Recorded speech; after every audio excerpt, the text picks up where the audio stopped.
Kita tumbuh dengan satu kebohongan besar, bahwa kita spesial, luar biasa, dan dunia menunggu keajaiban dari kita. Padahal kenyataannya, kita bukan siapa-siapa. Dunia tidak berputar mengelilingi kita. Dan justru karena kita menerima kenyataan ini, kita akhirnya benar-benar bisa mulai hidup. Sepanjang zaman, pertanyaan seputar eksistensialisme memang tidak pernah berhenti. Dan di sini, kali ini, kita tidak akan membahas apa itu eksistensialisme, tidak akan membedah apa itu hidup, atau harus seperti apa kita menjalani hidup.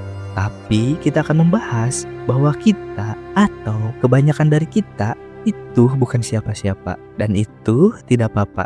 Ini bukan berarti kita harus malas atau menerima segala hal buruk apa adanya. Tapi untuk perubahan besar, untuk bisa melangkah maju dan memperbaiki diri secara terus-menerus, pertama-tama kita harus mengakui segala kelemahan, kekurangan, dan kesalahan.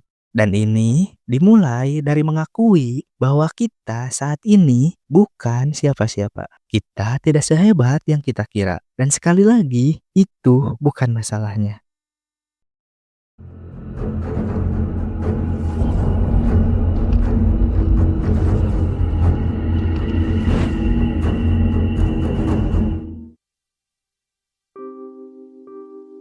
Buku populer ini, sebuah seni untuk bersikap bodoh amat, mungkin seringkali dijadikan rujukan banyak orang tentang bagaimana bersikap bodoh amat. Dan itu tidaklah salah.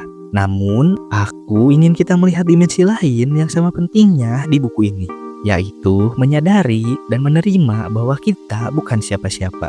Tunggu dulu, lah, bukannya untuk dilahirkan dan dinamakan saja itu perlu perjalanan yang panjang, berpuluh-puluh tahun. Bagaimana kita bisa menjadi bukan siapa-siapa? Kalau begitu, bukankah hidup ini tidak layak untuk dijalani? Oke, tenang dulu. Yang dimaksud bukan siapa-siapa di sini, itu merujuk kepada kita tidaklah sespesial yang kita kira. Mungkin kamu pernah merasa seolah dunia ini diciptakan untukmu, seolah kamu adalah tokoh utamanya, dan semua orang hanyalah figuran dalam ceritamu. Tapi kenyataannya kita bukan siapa-siapa. Kita bukan protagonis istimewa yang dunia harus pedulikan. Nyatanya kita adalah bagian kecil dari sesuatu yang jauh lebih besar. Sesuatu yang tak akan pernah berhenti berputar hanya karena kita kecewa atau menyerah.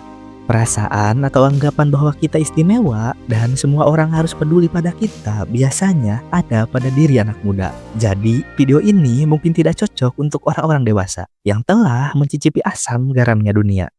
Kalau kamu memiliki buku ini, sebuah seni untuk bersikap bodoh amat, coba buka halaman 70. Di sana akan membahas bahwa tidak apa-apa bila kita tidak luar biasa. Di buku ini dijelaskan bahwa ketakutan menerima diri yang biasa-biasa saja, ketakutan akan kelemahan dan kekurangan kita adalah sebuah masalah. Karena tanpa menerima diri secara utuh, kita tidak akan mampu maju. Pikiran kita akan terus dihantui ketakutan. Takut terlihat lemah, takut biasa-biasa saja. Pikiran itu terus berputar-putar, membuat diri kita semakin stres dan tidak produktif. Karena pikiran kita lelah oleh itu semua, badan kita pun mengikutinya. Dan disinilah letak masalahnya. Pikiran kita stuck di situ-situ aja. Lalu, apa yang akan kita lakukan setelah itu? Mungkin tidur, scroll sosmed sambil rebahan. Semua ini menciptakan lingkaran setan yang semakin menjerumuskan kita pada kemalasan. Yang mana itu tidak akan menyelesaikan masalah yang ada. Justru menambah masalah baru, yaitu kemalasan itu sendiri. Budaya di kita yang mengharuskan semua orang terlihat luar biasa membuat banyak anak muda tidak bisa menerima kegagalan, takut salah, dan ujung-ujungnya tidak berani mencoba hal baru. Mark Manson di buku ini menyebutkan bahwa segelintir orang yang berhasil unggul di suatu bidang itu bukan karena mereka meyakini diri mereka istimewa. Sebaliknya, mereka menjadi luar biasa karena mereka terobsesi dengan perbaikan. Dan untuk melakukan perbaikan, pertama-tama kita harus tahu dulu di mana kekurangan dan kesalahannya. Maka jangan takut bila kita salah atau keliru, tapi akui itu dan perbaiki. Manusia itu penuh dengan prasangka. Begitupun prasangka kepada diri kita sendiri. Dan hal inilah yang seringkali mengaburkan pandangan kita dari penilaian yang objektif. Seberapa sering kita merasa bahwa kemampuan kita dalam suatu bidang itu cukup baik, yang padahal nyatanya kurang. Saat kondisi ini terjadi, itu cukup berbahaya. Pasalnya, kita jadi tidak mengetahui kemampuan kita yang sebenarnya. Dan nantinya saat kita diberikan tanggung jawab yang lebih besar, kita jadi kelabakan. Namun, prasangka tidak hanya muncul dalam bentuk membesar-besarkan diri. Seringkali kita juga menyaksikan orang-orang di sekitar kita, entah itu teman, kolega, yang sebenarnya sangat berbakat, tetapi justru meremehkan kemampuannya sendiri. Kurangnya rasa percaya diri membuat mereka ragu untuk melangkah maju, menolak kesempatan untuk berkembang, dan terus terjebak di situasi itu-itu aja. Kedua sikap ini, merasa terlalu hebat ataupun merasa terlalu kecil, berakar dari satu masalah utama, yaitu ketidakmampuan untuk menilai diri secara objektif. Kenali dirimu sendiri. Nasihat sederhana ini ternyata menjadi salah satu tantangan terbesar dalam hidup manusia. Ilusi superioritas seringkali membuat kita salah dalam menilai kemampuan diri sendiri dan bahkan orang lain. Kita lebih suka percaya pada gambaran diri yang nyaman daripada menghadapi kenyataan yang mungkin mengecewakan. Tetapi justru karena kesulitan inilah belajar mengenal dan menilai diri sendiri menjadi sangat penting. Karena hanya dengan kesadaran diri yang jujur, bukan ilusi, bukan ketakutan, kita bisa terus memperbaiki diri, bertumbuh, dan benar-benar siap menghadapi tantangan yang lebih besar. Mau tidak mau, kita harus belajar, karena perjalanan menjadi lebih baik selalu dimulai dari keberanian untuk melihat diri sendiri apa adanya. Sadarilah hal ini. Mayoritas dari kita hidup biasa-biasa saja, menjalani kehidupan yang biasa, memiliki masalah yang biasa, dan itu bukan sesuatu yang buruk. Masalah muncul saat kita tidak mau menerima kenyataan itu, saat kita menolak untuk percaya bahwa mungkin kita bukan pahlawan utama.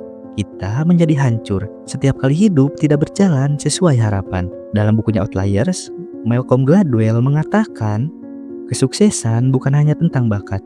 Ia lahir dari kesempatan, kerja keras, dan keadaan yang seringkali berada di luar kendali kita. Kita tidak sespesial yang kita kira, dan justru disinilah kuncinya.